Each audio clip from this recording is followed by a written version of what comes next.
إن الحمد لله نحمده ونستعينه ونستغفره ونعوذ بالله من شرور أنفسنا ومن سيئات أعمالنا من يهده الله فلا مضل له ومن يضلل فلا هادي له أشهد أن لا إله إلا الله وحده لا شريك له وأشهد أن محمدا عبده ورسوله وبعد فإن خير الكلام كلام الله وخير الهدي هدي محمد صلى الله عليه وآله وسلم وشر الأمور محدثاتها فإن كل محدثة بدعة وكل بدعة ضلالة وكل ضلالة في النار.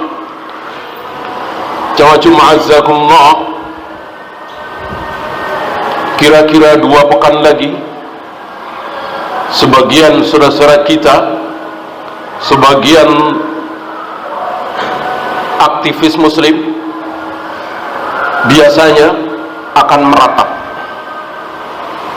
meratapi kejadian Agustus 1945, yaitu pencoretan 7 kata ketuhanan dengan menjalankan, ini sila pertama Pancasila dulu. Sila pertama adalah ketuhanan dengan menjalankan syariat Islam bagi pemeluknya. Antum yang belajar sejarah insya Allah tahu. Dulu sila pertama seperti itu.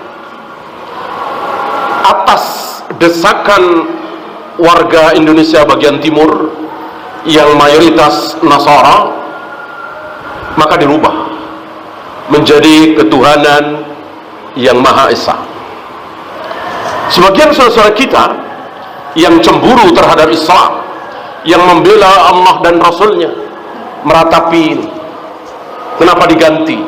Jelas ketuhanan dengan menjalankan syariat Islam bagi pemeluknya jauh lebih baik dari ketuhanan yang Maha Esa. Kita semua sepakat. Tapi perlukah diratapi? Kita sedih dengan itu? Insya Allah tidak perlu. Tidak perlu. Yang diratapi apa? Yang diratapi ketika negara kita menjadi negara Islam, tapi masjid-masjid kosong, gak ada yang sholat berjamaah kecuali sebaris 2 baris. Ketika kuburan-kuburan keramat rame didatangi orang, disembah, ini yang harus didatapi. Ketika ratusan bahkan ribuan bid'ah diamalkan oleh kaum muslimin, ini yang perlu diratapi. Ketika riba dimakan, ketika jimat-jimat, keris, wafak laku dibeli orang kaum muslimin, ini justru yang diratapi. Adapun peraturan adalah peraturan, itu di atas, itu tulisan, itu teori. Taruhlah Indonesia ini karena satu lain hal, mungkin karena Partai Islam menang, jadilah mulai sekarang tidak ada NKRI, yang ada adalah Republik Islam Indonesia misalnya. Kemudian undang-undangnya bukan Pancasila dan UUD 45, tapi Al-Quran dan hadis. Tapi pada makan riba, pada pacaran, pada tawuran, masjid sepi, bid'ah di mana-mana. Buat apa? Buat apa sekedar teori? Antum mau seperti di sana, Republik Islam Iran, luar biasa namanya, isinya lebih pantas Republik Syirik. Ketika kaum muslimin mengatakan labbaik Allahumma labbaik, labbaik Allahumma labbaik, mereka bilang labbaika ya Husain, labbaika ya Husain. Apa seperti itu seorang muslim? Mestinya memanggil-manggil menyeru Allah, ini memanggil-manggil menyeru Husain. Beliau sudah wafat, tidak bisa berbuat apa-apa, meratapi kematian. Dan mau seperti itu? Tentu kita tidak mau. Buat apa teori, buat apa tulisan? Yang penting prakteknya. Coba Kalau kita semua anti riba, nggak mau berhubungan dengan bank ribawi, gigit jari. Orang-orang kafir, Yahudi, Nasrani gigit jari. Ketika kita tidak mau main judi asuransi, mereka gigit jari. Yahudi dan Nasrani, sebagaimana mereka gigit jari berhadapan dengan para sahabat. Para sahabat tidak melakukan gerakan apa-apa. Para sahabat bukan orang-orang hizbi, haroki, bukan. Nggak ada yang dilakukan oleh para sahabat berupa gerakan-gerakan. Yang ada adalah taat kepada Allah dan Rasulnya. Yang ada adalah taat kepada Allah dan Rasulnya. Menjalankan syariat, ini adalah siasah ilahiyah. Kata Syekhul Islam, tidak perlu siasah-siasahan, tidak perlu pakai gerakan-gerakan, tidak perlu. Dulu ada gerakan anti pemurtadan, gerakan anti pendirian gereja, tentu maksudnya baik. Perlukah seperti itu? Tidak perlu. Ketika kaum muslimin menggigit sunnah Nabi dengan gigi geraham, takut dosa, mencari ridha Allah, tidak perlu gerakan-gerakan seperti itu. Mereka mau bikin gereja, bisakah? Bisa dari mana? Lahan punya, uang punya, cari tukang dari mana? Cari kenek dari mana? Cari mandor gimana?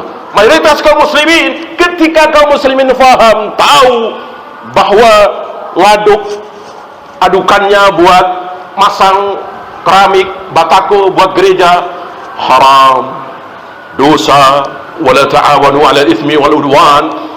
Banyak saudara kita tidak paham ini, tidak menjalankan sunnah. Akhirnya begitu leluasa orang-orang kafir, para pendeta, para pastor bikin gereja, bikin ini, bikin itu, tidak menjalankan sunnah. Antum tahu syarat Umari? Ketika awal-awal ibu kota Romawi Syam dikuasai oleh kaum muslimin di zaman Umar, beliau membuat syarat yang luar biasa. Bahkan di antara syarat itu, jangan pernah menjual tanah, bahkan menyewakan tanah kepada orang kafir. Ini salah satu. Ini menunjukkan apa? Ketika kaum muslimin faham, menggigit sunnah Nabi dengan gigi geraham, selesai permasalahan. Permasalahan demi permasalahan selesai. Hari ini masalah tidak kunjung reda, datang lagi masalah ini, datang lagi masalah ini. Kaum muslimin terkena masalah ini. Karena apa? Kaum muslimin jauh dari sunnah, tidak mengamalkan sunnah Nabi alaihi salatu wassalam.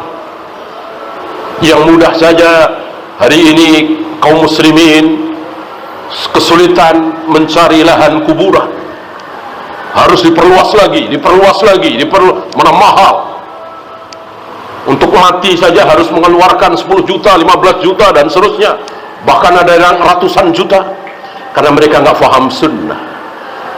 Coba kalau mereka paham sunnah, 0 rupiah. Termasuk pergantian wali kota, bupati, gubernur, bahkan presiden. Karena mereka tahu sunnahnya, tahu cara sebagaimana caranya para sahabat, 0 rupiah. Hari ini saya kira bukan ratusan juta lagi, miliaran bahkan triliunan, hanya untuk pergantian seorang wali kota, seorang bupati, seorang gubernur. Udah begitu belum tentu lebih baik, bisa lebih baik, bisa lebih buruk. Miliaran, triliunan. Gara-gara apa? Kaum muslimin tidak tahu sunnah, tidak paham sunnah, tidak belajar sunnah. Akibatnya seperti itu. Betapa pentingnya sunnah ini. Maka Nabi mewanti-wanti beberapa hari sebelum beliau wafat, alaikum bisunnati wa sunnatil khulafa'ir rasyidin al-mahdiyyin. Ikutilah sunnah-sunnahku dan sunnah para sahabatku. Sampai membuat para sahabat meneteskan air mata, gemetar hatinya mendengar wasiat Nabi.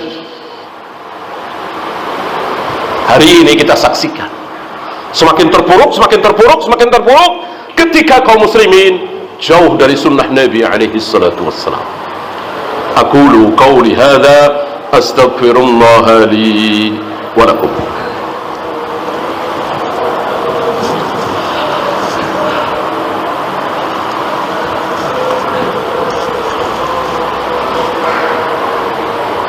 الحمد لله حمدا كثيرا طيبا مباركا فيه كما يحب ربنا ويرضى أشهد أن لا إله إلا الله وحده لا شريك له وأشهد أن محمدا عبده ورسوله وبعد.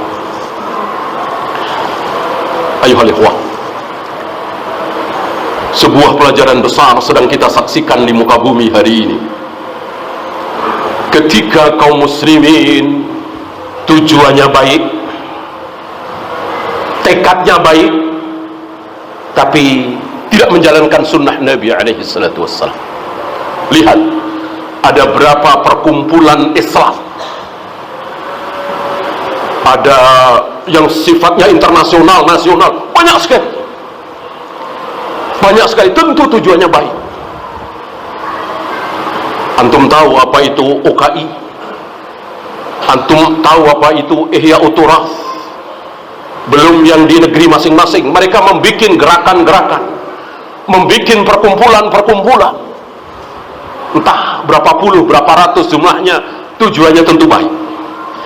Tapi karena tidak berdasarkan sunnah, menghadapi satu negara kafir yang kurang ajar ini, kaum muslimin tidak sanggup.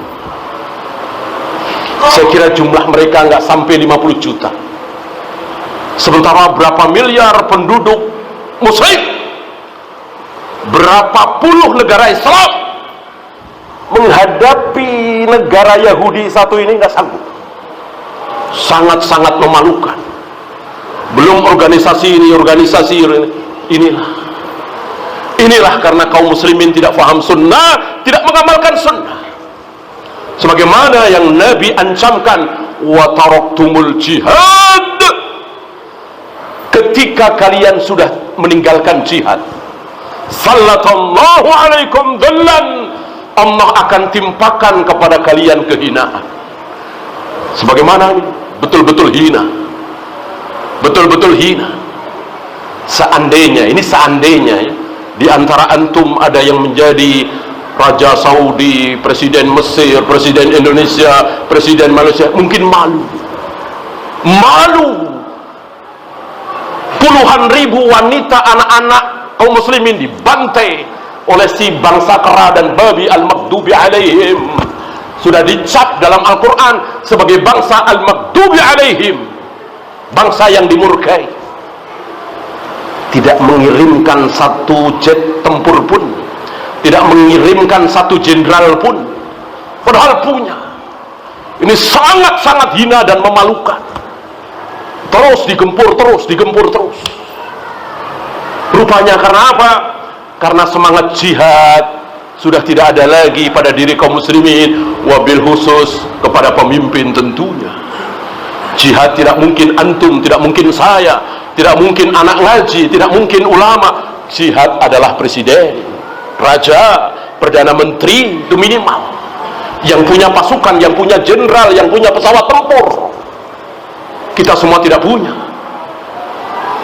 Ini sangat berbeda jauh dengan apa yang terjadi 200 tahun yang lalu, 300 tahun yang lalu, apalagi 1000 tahun yang lalu, di mana Umar marah, Abu Bakar marah, dan mengancam akan mengirim pasukan yang luar biasa saat seorang muslimah,